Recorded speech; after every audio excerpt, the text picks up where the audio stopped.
मेरे वक्तव्य शुरू होने से पहले मैं ये जो धरती है बासिया सरपोटा की धरती को नमन।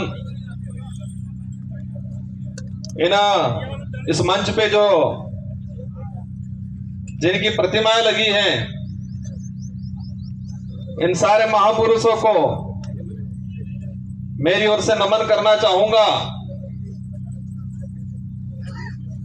जिस महान व्यक्ति ने हमारे भारत देश का एक महान संविधान बनाया है,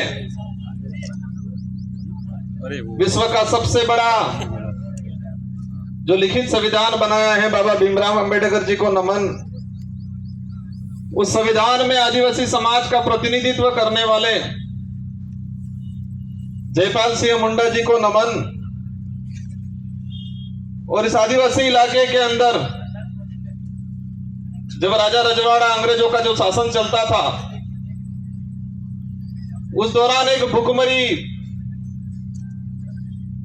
चलती थी। तो रॉबिन हुड पांडे के नाम से जो अमीरों को लूट के गरीबों को, जो भुखमरी से जो मर रहे थे लोग, उनको खिलाने का काम करते थे। उन रॉबिन हुड पांडे टाटा मामा को नमन करना चाहूंगा। इस पूरे इलाके में अगर भक्ति के क्षेत्र में बात करें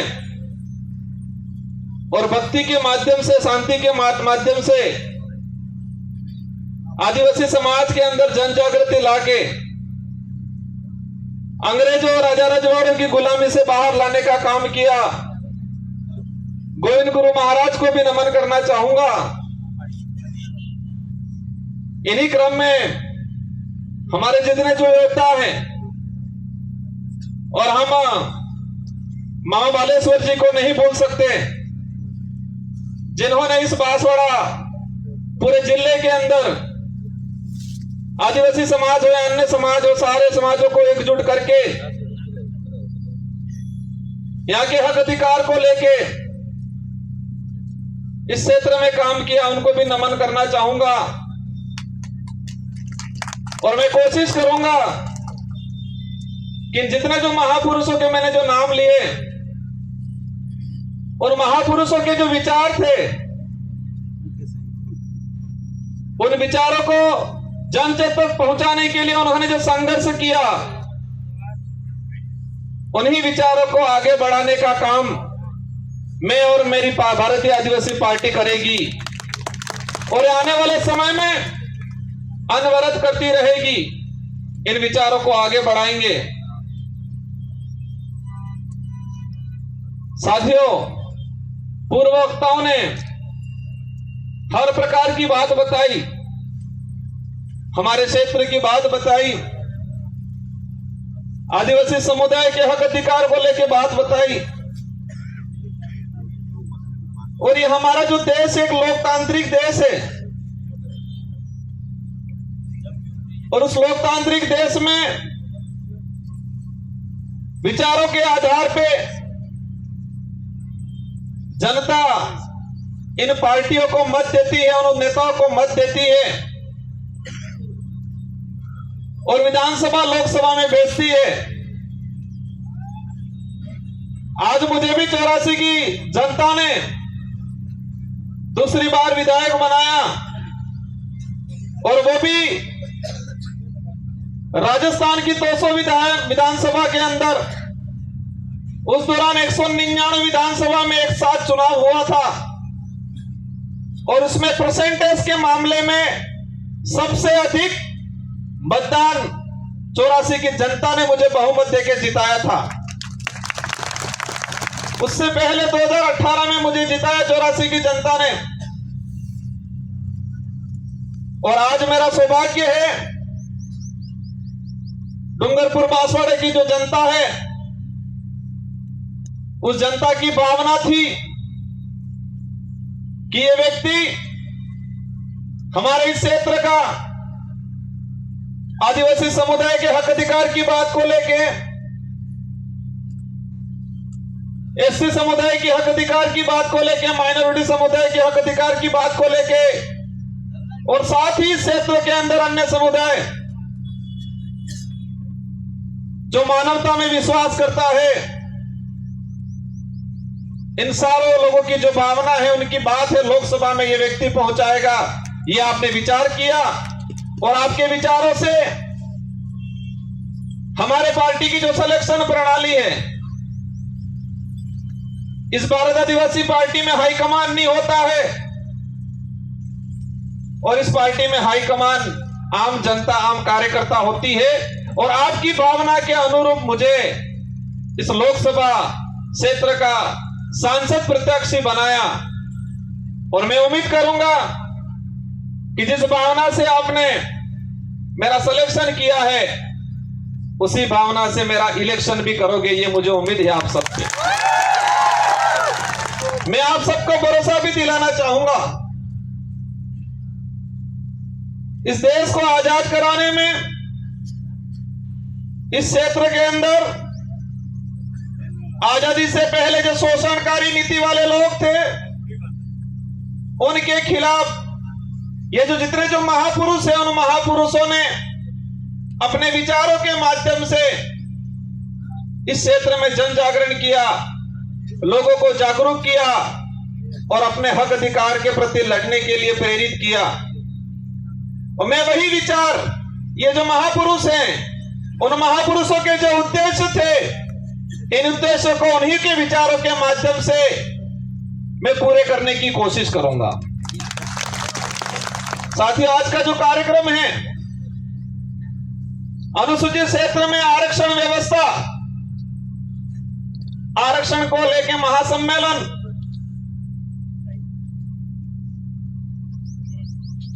ये जो शब्द है, ये शब्द आते ही कई सवाल पैदा करता है अपने दिमाग में कि हमारा देश का संविधान लागू हुआ 1950 को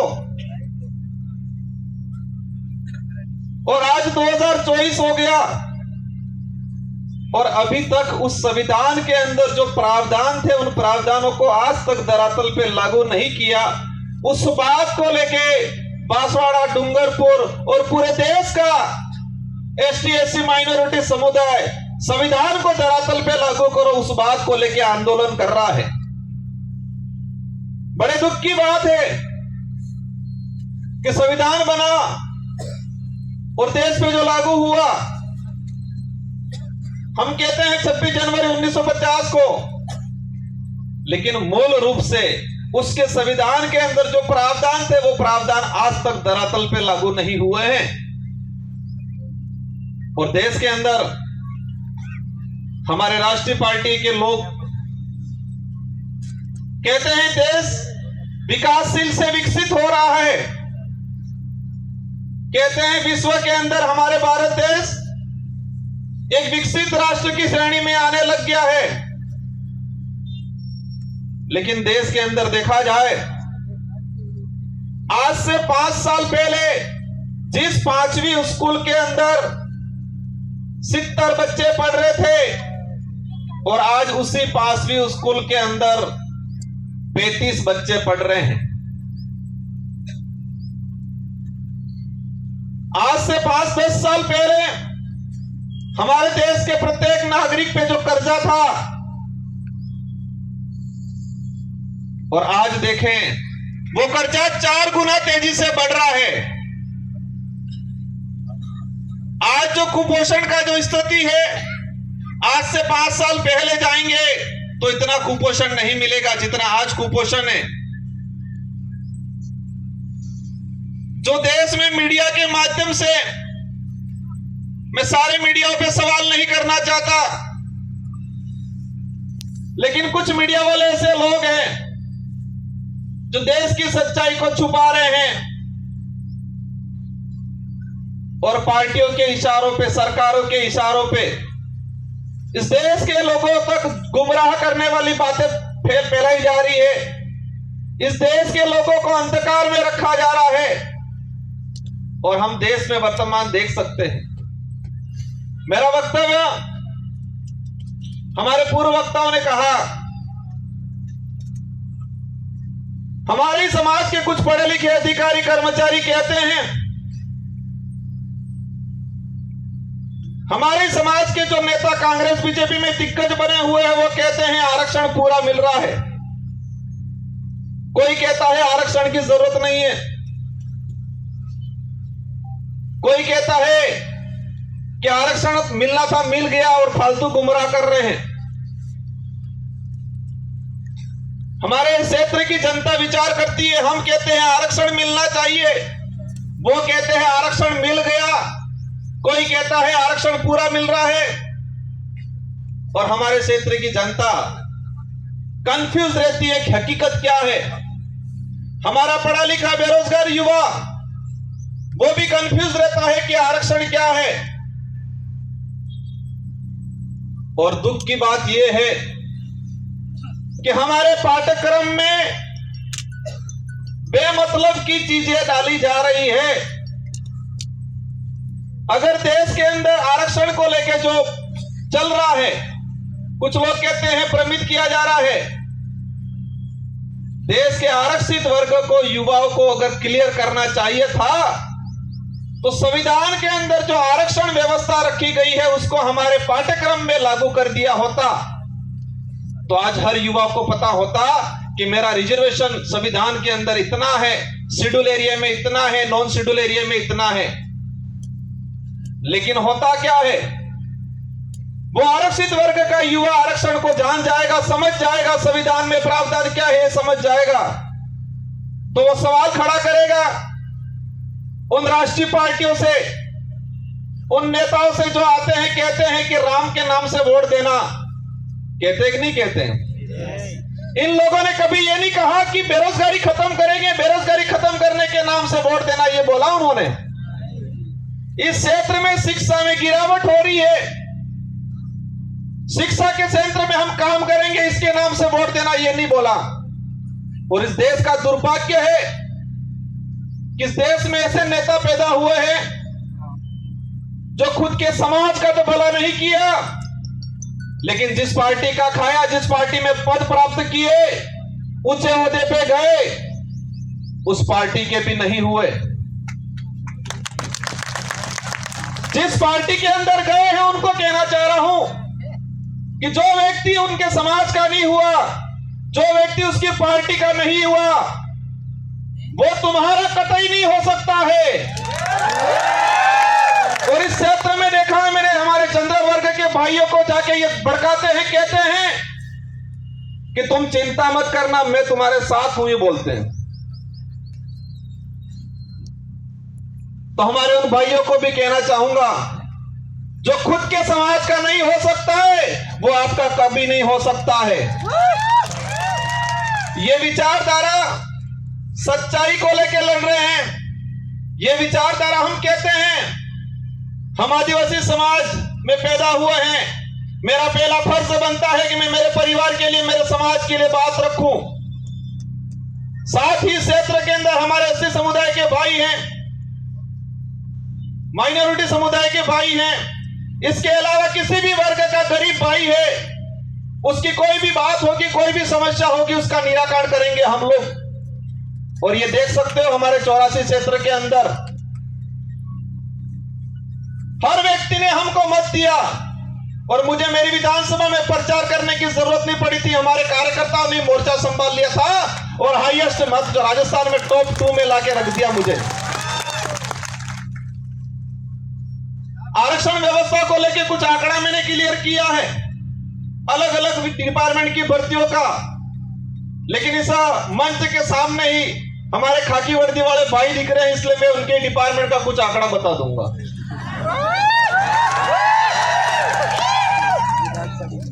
मैंने एक लेटर लिखा था 2020 में कि अनुसूचित क्षेत्र के अंदर आरक्षण व्यवस्था को लेके 2013 के अंदर जो अधिसूचना जारी की है वो इस क्षेत्र के लिए काला कानून है, ये वर्ड यूज किया था मैंने अनुसूचित क्षेत्र के 1700 सरपंचों को पत्र लिखा था, सारे एमएलए एमपी को पत्र लिखा था, पूर्व एमएलए प्रधान को पत्र लिखा था। मैंने 2000 के करीब लेटर लिखे थे और उस लेटर में हेडिंग लिखी थी कि 2013 की अधिसूचना आदिवासी समुदाय के लिए काला कानून है, ये वर्ड यूज किया था मैंने, और उसी वर्ड को मैं आज एक्सप्लेन करना चाहूंगा मैंने क्यों बोला था। ये समय का अभाव है, मैं शॉर्टकट निपटूंगा।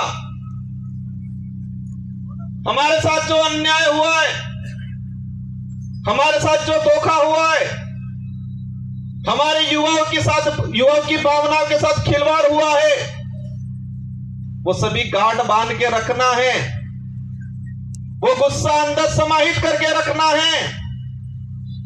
और जब लोकतंत्र में एक अवसर आता है और 5 साल में, उस दिन ये बदला एक साथ लेना है और उनका रगड़ा निकालना है। 2013 की अधिसूचना हुई पुलिस डिपार्टमेंट की भर्ती, 2013, 2016 और 2018 3 भर्तियों के अंदर 2312 कुल पद आए। मैं ये आज इसलिए कहना चाह रहा हूं कि इन्हीं कमल कांग्रेस के नेताओं ने, और मुख्य रूप से 2013 में जो मंत्री थे, वर्तमान विधायक थे, जो ईडी के डर से आज भाजपा में चले गए, उनके ही कर कमलों से यह लागू किया गया था। अब इसमें क्या है प्रावधान? इन 3 भर्तियों की बात करें, कांस्टेबल भर्ती 2312 कुल पद आए। प्रावधान यह किया गया 45% एसटी को, 5% एससी को और 50% ओपन कैटेगरी को दे दिया जाएगा। मतलब ओपन कैटेगरी में कोई भी जा सकता है, एससी का व्यक्ति जा सकता है, एसटी का व्यक्ति जा सकता है। ये बात बोली उन लोगों ने, लेकिन आंकड़ा क्या आता है? मैं ऑल ओवर की बात करूं, एसटी को मिले 828, 2312 में से एसटी को मिले 828 और वो 35% पद मिले, 45% पूरा नहीं मिला। वही बात करें ओपन कैटेगरी के जो पद आए 1156 और उनको मिले 1359, 58%, और उसमें एसटी एससी का रिजर्व कैटेगरी के लड़के गए 12 लड़के। और वही ये सामने खड़े में कहना चाह रहा, उनकी पदोन्नति होती है, उनके पदों की गणना अपने कैटेगरी में लेते हैं। और कुछ नेता कहते हैं, ये बात इसलिए एक्सप्लेन कर रहा हूं मैं, हर व्यक्ति को अपना हक मांगने का अधिकार है। एक बाप के अगर 4 बेटे हैं, 3 बेटों के साथ अन्याय होता है और एक बेटा ही सारी जमीन लेके खड़ा खाता है, तो क्या 3 बेटे आवाज नहीं उठाएंगे? तो इस क्षेत्र में हमारा अन्य समाज का व्यक्ति रहता है, उनसे भी कोई दुश्मनी नहीं है, उनकी भी वाजिब मांग को हम रखेंगे। लेकिन हमारा फर्ज बनता है, जिस सर्टिफिकेट लगा के हम यहां पर आए हैं, उस सर्टिफिकेट के आधार पे एमएलए एमपी बनते हैं, तो जिस समाज का सर्टिफिकेट लगाया है, उस समाज के हक अधिकार के लिए अगर हम नहीं बोलते हैं तो कौन बोलेगा? इस आधार पे इन पुलिस भर्ती का अगर देखा जाए तो हमारे लड़कों का 300 पद के आसपास नुकसान हुआ। उस मां पे क्या गुजरी होगी जिस मां ने बच्चे को अपनी जमीन, अपने जेवरात गिरवी रख के बच्चे को पढ़ाया होगा, उम्मीद की होगी मेरा बच्चा पुलिस कांस्टेबल की तैयारी कर रहा है, नौकरी लगेगा। लेकिन इस प्रकार की अधिसूचना के कारण वो बच्चा आज नौकरी नहीं लगा और वो बच्चा आज गुजरात में जाके मजदूरी कर रहा है और उस मां के सपने अधूरे के अधूरे रह गए। ये लड़ाई उनके लिए है, सूद समेल वसूल करेंगे। और ये किसी समाज को हम दोष नहीं देना चाह रहे हैं, हम दोष उस नेताओं को देना चाह रहे हैं जिन्होंने अपनी पेटियां भरने का काम किया, टिकट लेने का काम किया और इतना कमा लिया कब ईडी के डर से भाग गए। गजब सुनता हूं मैं। एक दिन कहते थे हम पे आरोप लगाए और फिर बाद में 2 दिन बाद कहते हैं ये तो जुमला था, कहते हैं कि मोदी ने जुमला दिया था, और आज कहते हैं कि मोदी के विजन से प्रभावित होकर गया हूं। मोदी जी के जुमले के विजन से प्रभावित हो गए हैं, इसका मतलब ये क्लियर है कि वो भी जुमलेबाज से कम नहीं है। हमें उनसे भी पर्सनली कोई लड़ाई नहीं है, उनके कोई जमीन का बंटवारा हमारा नहीं है, लेकिन उनको इस क्षेत्र की जनता ने बड़ा लीडर माना था।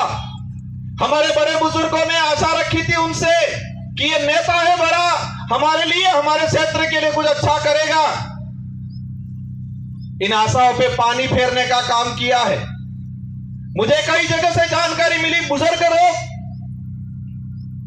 जो रात दिन उस आदमी के लिए, उस पार्टी के लिए घूमते थे, खुद का पैसा खर्चा करके इन लोगों ने कई जनों से दुश्मनी ले ली उस व्यक्ति की वजह से, उस पार्टी की वजह से, और आज बेचारे वो बुजुर्ग लोग रो रहे हैं। आपको चिंता करने की जरूरत नहीं है। पूरे देश के अंदर यही भारत आदिवासी पार्टी है जो सच्चाई को लेकर लड़ने का काम करेगी। और आप देख सकते हो, उदयपुर संभाग की बात करें कि कांग्रेस कभी नहीं बात कर रही है कि शिक्षा अच्छी मिलनी चाहिए, स्कूलों में व्याख्याता लगने चाहिए, बेरोजगारी खत्म होनी चाहिए, हमारा अनाज जो पकड़ा है उसको एमएसपी रेट मिलनी चाहिए, बात नहीं करेगी। बीजेपी भी वो बात नहीं कर रही है। बीजेपी कह रहे हैं मैं किसी भगवान या किसी धर्म का विरोधी नहीं हूं, लेकिन जो धर्म के नाम से, भगवान के नाम से वोट लेके राज करने का काम करते हैं, ऐसे लोगों का मैं घोर विरोधी हूं और विरोध करता रहूंगा। यहां पर हुआ था, जिनको आज हम ज्ञापन देने जा रहे हैं, ये माही विस्थापित होके लोग कटेनावर में, ये माही डैम से विस्थापित होके लोग प्रतापगढ़ में रह रहे, आपके आसपास तो रह रहे, लेकिन मध्य प्रदेश के नीमच के अंदर लोग रह रहे हैं। और जो ये डांस ऑफ इंडिया में जो 5 बच्चियां गई थी, जिनका आपने सबने नाम सुना होगा, गली गर्ल्स के नाम से जो लड़कियां है, नीमच में रहती है, झोपड़ियों में रहती है, उनके माँ बाप मजदूरी करते हैं, आज तक भी उनको जमीन का पट्टा नहीं मिला है। वो नीमच के नहीं है, ये माही से विस्थापित होके गए हुए लोग हैं। और आज कह रहे हैं हमारे यहाँ के लोग विस्थापित होके गए, उनको जमीन नहीं मिला आज तक। हमारे इन महापुरुषों ने अपनी जान गंवा दी इस क्षेत्र में सामाजिक जन जागरण के लिए, हक अधिकार के लिए। उनके नाम से नामकरण नहीं करना है, और ऐसे नाम से नामकरण करना चाह रहे हैं। करना है तो इस क्षेत्र में जो लोग थे, किसी भी समाज का व्यक्ति हो, एससी का हो, ओबीसी का हो, किसी भी जिस व्यक्ति ने इस क्षेत्र के लिए काम किया है, मामा बालेश्वर आदिवासी नहीं थे, लेकिन आदिवासी समाज आज उनको भगवान की तरफ पूछता है, क्योंकि आदिवासी के लिए काम किया। हम हर उस व्यक्ति का, हर उस समाज का सम्मान करेंगे जो मानवता में विश्वास करता है, और उस हर व्यक्ति और उस हर धर्म का विरोध करेंगे जो छुआछूत, भेदभाव, उच्च नीच करता है, उन सबका हम विरोध करेंगे, क्योंकि ये देश संविधान से चलता है। और आज बात करें, एक नारा लगाया जा रहा है 400 पार। क्या नारा लगा रहे हैं? 400 पार। अंग्रेजों और मुगलों ने इस देश को कम लूटा था, उससे भी खराब स्थिति से ये लोग इस देश को लूट रहे हैं। इसका असर आदिवासी या एससी को ही नहीं है, इसका असर पड़ेगा हर वर्ग के व्यक्ति को, आने वाले समय में भुगतना पड़ेगा। ये लोग बहुत बुरी तरीके से इस देश को लूट रहे हैं। एक वक्त था 2013 के अंदर वो नारा लगाते थे वही वो व्यक्ति कि न खाऊंगा न खाने दूंगा, और आज जितने देश के अंदर खाने वाले लोग थे, उन सबको वो साथ में मिला के कह रहे कितना लाओ लाओ, बंटवारा करते हैं। ये सारी बातें होगी, लेकिन हमको करना क्या है? हमको उनको सबक सिखाना है, उन नेताओं को एहसास कराना है कि ये राजतंत्र नहीं, ये लोकतंत्र है, और इस लोकतंत्र में संविधान ने जनता को ताकत दी है, जिसे हम लोकतंत्र की कुंजी कहते हैं, जो वोट है, और हर 5 साल में उसका अवसर आता है। आज मुझे कहते हैं एमएलए साहब बहुत बड़ा दिग्गज आदमी है, बहुत पैसा है, कहते हैं टक्कर लेनी पड़ेगी, ये कहते हैं। मैंने कहा मैं नहीं लड़ रहा हूं, डूंगरपुर बांसवाड़ा की जनता चुनाव लड़ रही है, और ये जनता पैसों के लिए चुनाव नहीं लड़ रही है। ये जनता सुख सुविधाओं के लिए मेरे साथ नहीं है, ये जनता स्वाभिमान के लिए है। इस जनता के अंदर जो साथ मेरे साथ जुड़ रहा है, संगठन के साथ जुड़ रहा है, उस प्रत्येक व्यक्ति के अंदर स्वाभिमान जगा है, अपने आने वाली पीढ़ी के लिए कुछ कर गुजरने की ताकत जगी है, इसलिए मेरे साथ जुड़े। और देश के इतिहास उठा के देख लो, आजादी से पहले भी जो राजा रजवाड़ा या मुगलों की सेना होती थी तो सोना में भर्ती होता था, सिपाही के लिए होता था, तनख्वाह मिलती थी, या किसी राजा से एग्रीमेंट होता था, सहयोग में पूरी सेना भेजता था तो रियासत क्षेत्र की कुछ जमीन को लेकर सौदा होता था। लेकिन वो सेना युद्ध के मैदान में टिकती नहीं थी। और यही देश के इतिहास उठा के देख लो कि मुगल के अकबर के सामने इस देश के सारे राजाओं ने अधीनता स्वीकार कर ली थी, लेकिन महाराणा प्रताप एक ऐसा था जिसने मुगलों के सामने अधीनता स्वीकार नहीं की थी।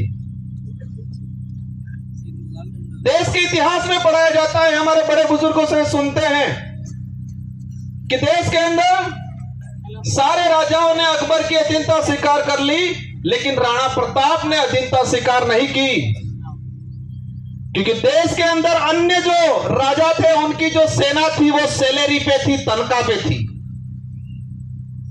देश के अंदर जो अन्य राजा थे उनके सहयोग में आई हुई सेना कुछ जमीन की लालच में आई थी मदद करने, लेकिन राणा प्रताप के साथ में जो सेना थी वो तनख्वाह वाली सेना नहीं थी, वचन वाली सेना थी, और वो भीलों की सेना थी।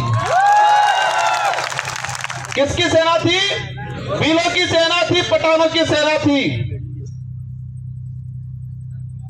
अगर वो तनख्वाह वाली सेना होती तो युद्ध के मैदान में टिकती नहीं।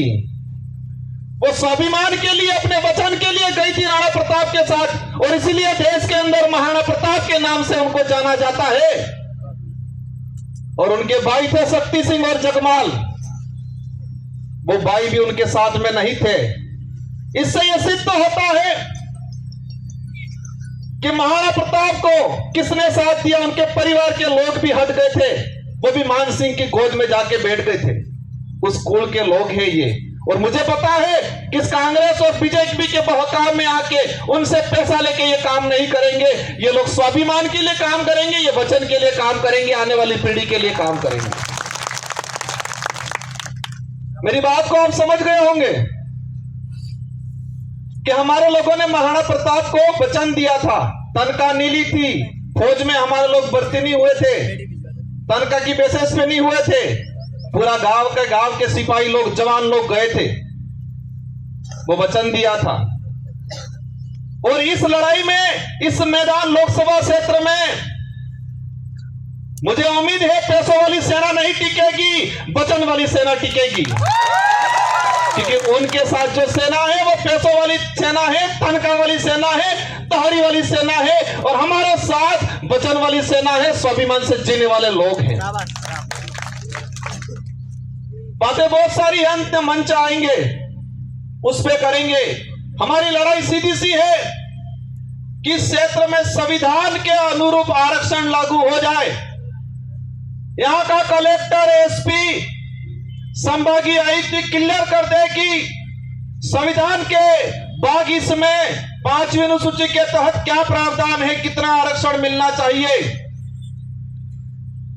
आरएस भर्ती की अगर बात करें,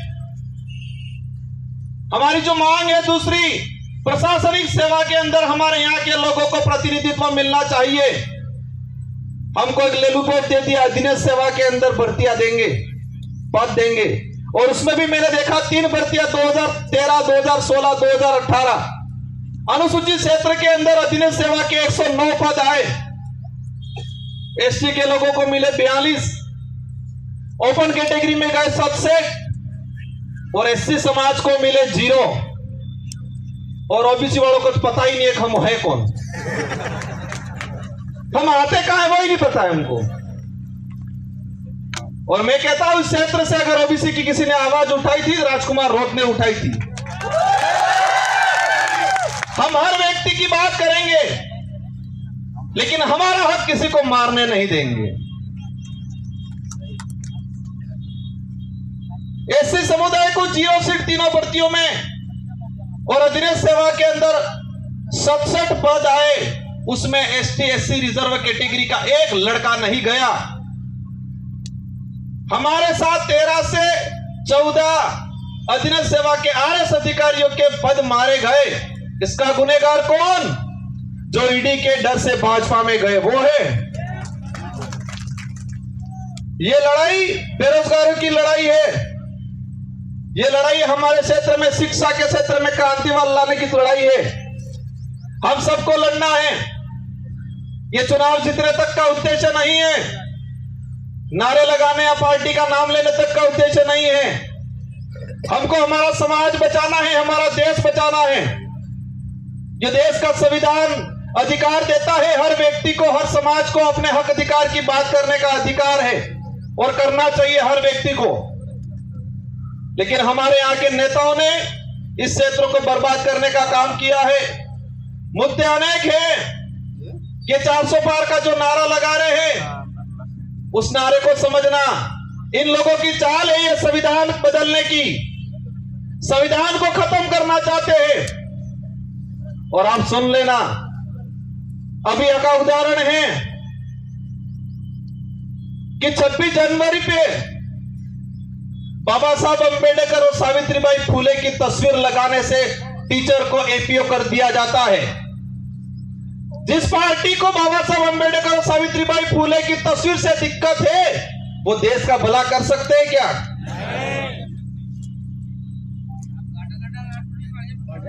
ये अंग्रेजों से भी बदतर स्थिति इस देश की करने वाले हैं। और हम सबको मिलके, और ये पार्टी कोई क्षेत्रीय पार्टी या इस डूंगरपुर, बांसवाड़ा, उदयपुर तक सीमित रहने वाली नहीं है। ये पार्टी अरब सागर से लगा के बंगाल की खाड़ी तक जितने जो स्टेट पड़ रहे हैं, और हमारे साथ हर वर्ग का व्यक्ति जुड़ रहा है। हम सच्चाई की लड़ाई लड़ रहे हैं। आने वाले समय में मुझे उम्मीद है, मेरी एक बात पे आप गौर करोगे कि युद्ध के मैदान में सैलरी वाली जो तनख्वाह वाली सेना नहीं टिकती है, युद्ध के मैदान में वचन वाली और स्वाभिमान वाली सेना टिकती है। और वही सेना मेरे साथ है। मुझे पता है हमारे लोग गरीब है, कमजोर है हमारा कार्यकर्ता, लेकिन मुझे यह भी पता है कि उस व्यक्ति के अंदर जमीर जिंदा है, उसका स्वाभिमान नहीं मरा है। वो व्यक्ति डट के मुकाबला करेगा और पूरे भारत की रोमांचक सीट ये होगी। और मुझे दुख भी है, मेरे 84 के कार्यकर्ताओं का दुख है, मेरा भी दुख है कि 84 की जनता ने एक शानदार मैंडेट दिया था मुझे। मेरी भी इच्छा थी मैं 84 के अंदर ही रहूं, मेरे कार्यकर्ताओं की भी इच्छा थी 84 के अंदर रहूं, लेकिन बांसवाड़ा वाले ही नहीं माने। और आपको ये तिरवाने का काम करना है और ये बेड़ा पार करना है। इन्हीं शब्दों के साथ आप सबको धन्यवाद। एक बात और बोलना चाहूंगा, देश के अंदर भाजपा के नेता बहुत प्रताड़ित थे, और विशेषकर बांसवाड़ा में जो भाजपा के नेता बेचारे बहुत प्रताड़ित थे, हमसे भी ज्यादा प्रताड़ित थे। ये बचपन में बच्चा रोता था, मां कहती थी भूत आ जाएगा सो जाइयो। और यह भाजपा के नेता इतने प्रताड़ित है, हल्का सा बेचारा कुछ करता है, कहते हैं ईडी आ जाएगी चुप हो जा। मोदी जी की ईडी आ जाएगी चुप हो जाएगा। वो चाहता बहुत कुछ है बेचारा, पर अंदर से डर हुआ है। उनको भी कहना चाहूंगा, आप चिंता मत करो, आपके विचारों को यहां रखने का अवसर मिलेगा। इस संगठन के साथ जुड़ो और इस क्षेत्र की जनता के लिए, युवाओं के लिए, हक अधिकार के लिए आगे बढ़ो। हम आपको साथ में लेके चलने का काम करेंगे। इन्हीं शब्दों के साथ आप सबको धन्यवाद, आभार, जय जोहार, जय भारत, जय संविधान।